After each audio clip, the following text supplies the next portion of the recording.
submissions and arguments.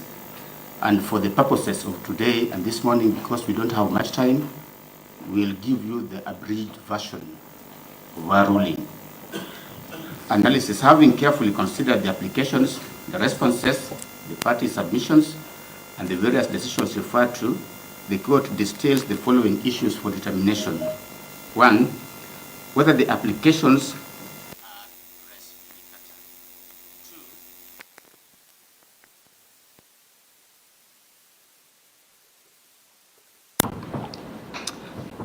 As to whether the applications are judicata, the nature and applicability of the doctrine of res judicata is a well-trodden path by the Kenyan courts.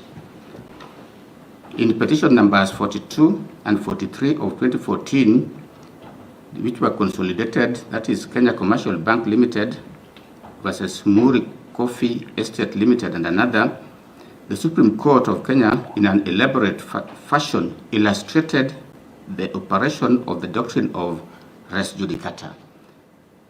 We are not going to go into the details about the doctrine of res judicata, but we have considered it there.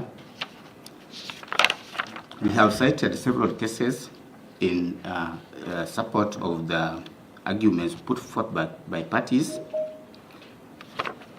And returning to the matter at hand, there is no contestation that the first petitioner herein, Rigathi Gachagua, filed and prosecuted an application seeking conservative orders in Nairobi High Court Constitutional Petition number E 550 of 2024. On 15th of October 2024, His Lordship Judge Muita delivered a ruling on that application. For reasons contained in that ruling, the application was dismissed. The nature of the conservative orders which were sought in the said Nairobi High Court Constitutional Petition number E 550 of 2024 related to various facets of the impeachment proceedings against the first petitioner in this case before the National Assembly and the Senate. Likewise, the applications subject of this ruling also challenge the very pending impeachment proceedings. Learned Senior Counsel Mr. Paul Muite urged this court to nevertheless deal with the instant applications for the main reason that this court, as constituted, is an expanded multi-judge bench of the High Court as opposed to the ordinary single bench. The respondents did not, however, find favor with the above position. It was vehemently contended that the instant applications ran afoul the settled doctrine of res judicata. This court has diligently addressed itself to the above arguments. Unfortunately, we did not come across any holding persuasion that a decision of an expanded multi-judge bench of the High Court of Kenya is superior to that of a single judge. This court therefore finds that the challenges raised in the instant applications are similar to those dealt with in Nairobi High Court Constitutional Petition number E 550 of 2024. In applying the tenets of the doctrine of res judicata to this matter, we have no doubt and do hereby find and hold that the applications herein are in four corners with the one dealt with in Nairobi High Court Constitutional Petition number E 550 of 2024. The applications are hence caught up by the doctrine of res judicata. For clarity, the issues raised in the applications before us were fully canvassed by a court of competent and concurrent jurisdiction. Having found as such, and for abundance of caution and the completeness of the record, this court will still consider the second issue, and that is whether conservative orders ought to issue. As a well-settled principle law, a court dealing with an interlocutory application seeking conservative orders is called upon to exercise a restraint and to resist the temptation of making final findings at such stage. We have cited cases or authorities emanating from the Supreme Court on that matter. Therefore, a court exercising jurisdiction in an application for consultative orders must sustain that delicate balance by ensuring that it does not delve into and determine issues which largely fall within the realm of the main dispute. The nature of consultative orders was discussed in the Supreme Court of Kenya Civil Application number 5 of 2014, Gatirao Peter Munya versus Dixon Mwenda Githinji. And I have stated what the court said.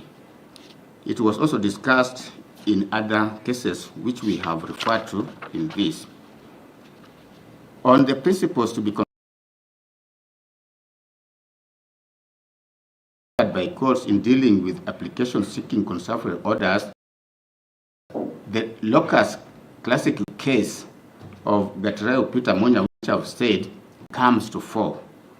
And we have delved into what the court said in that case. We have also cited the case of Board of Management of Uhuru Secondary School versus City County Director of Education. We've also cited the case, the court in Wilson, Kaberia, Nkunja. You'll find them in our ruling.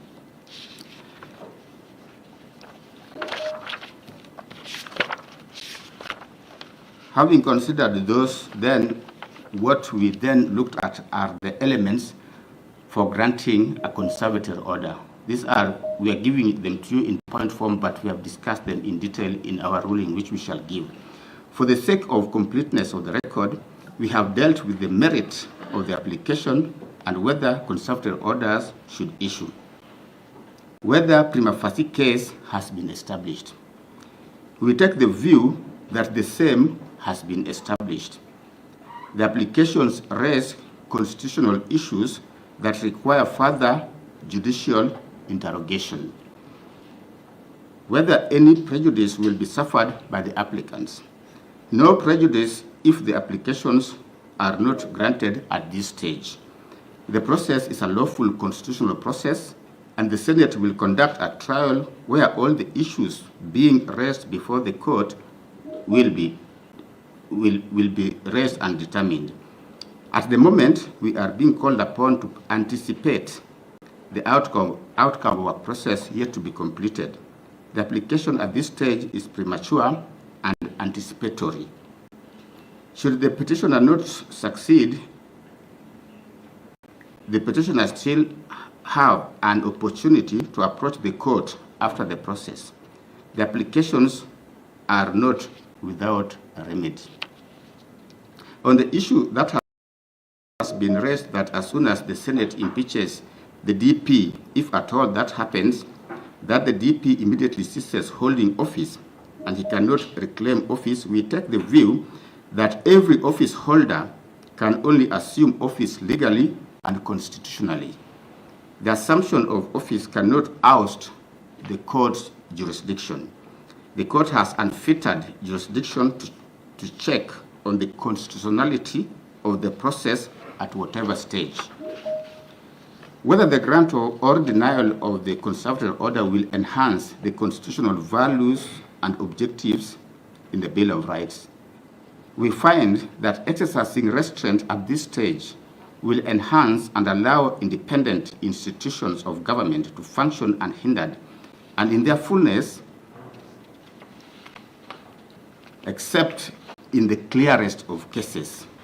It is our view that this is not one such case where intervention is automatic. The issues raised by the parties will require to be interrogated. We therefore find that the enhancement of the constitutional principle of separation of powers will be best served by declining the application at this point. Whether the petition will be rendered nugatory, we find and hold that it will not. The petitions challenging the process of impeachment, the petitions are challenging the process of impeachment. The substratum of the petitions will not be lost. The court is still able to grant a remedy even after the process is conducted, even after the process is concluded, and as such, the court will not be acting in vain. On public interest, we find that the public interest tilts in favor of allowing the constitutional process to proceed unhindered. Disposition, therefore. Deriving from the foregoing, the following final orders do issue.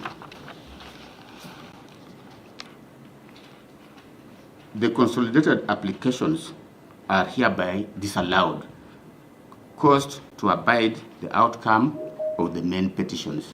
That is the ruling of the court.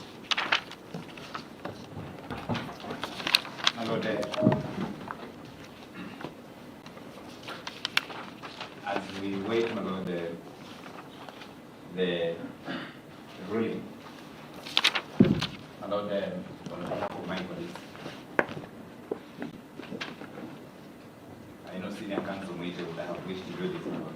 I am now the bar wish to thank your lordships for the industry and time that you've taken, my Lord, knowing that you left here yesterday at around 9.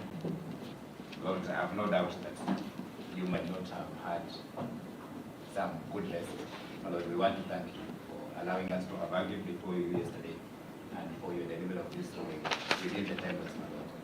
We will wish the Deputy President all the best, my Lord, for the Senate. I thank you, my Lord. Thank you. In the leadership on behalf of the first petitioner, this is Jomo for following me for Mr. Paul Mwite Senior Counsel for the first petitioner. My Lord, noting that the proceedings before the Senate are virtually now commenced at 9 a.m. We don't know the outcome of that particular process, but nevertheless, would require that we appear before your lordships as soon as practically possible, and preferably, if possible, on the 15th of October this year, so that we can take directions for hearing of the petitions that are now pending. 18th of October is which day? On Friday, this coming Friday. Senate proceedings, my lords, and your leadership will conclude tomorrow. We don't know what time, but probably at night. And it will be necessary that to protect the peace of the first petitioner, that we appear before you to take directions for hearing of the petitions. Again, my lords and your leadership, because of the unknown outcome of that particular process, it might be necessary for the first petitioner to amend the petition depending on the outcome again. So at this point, at this junction in time, we also pray for leave of the court that if necessary, we can amend our petition before we take the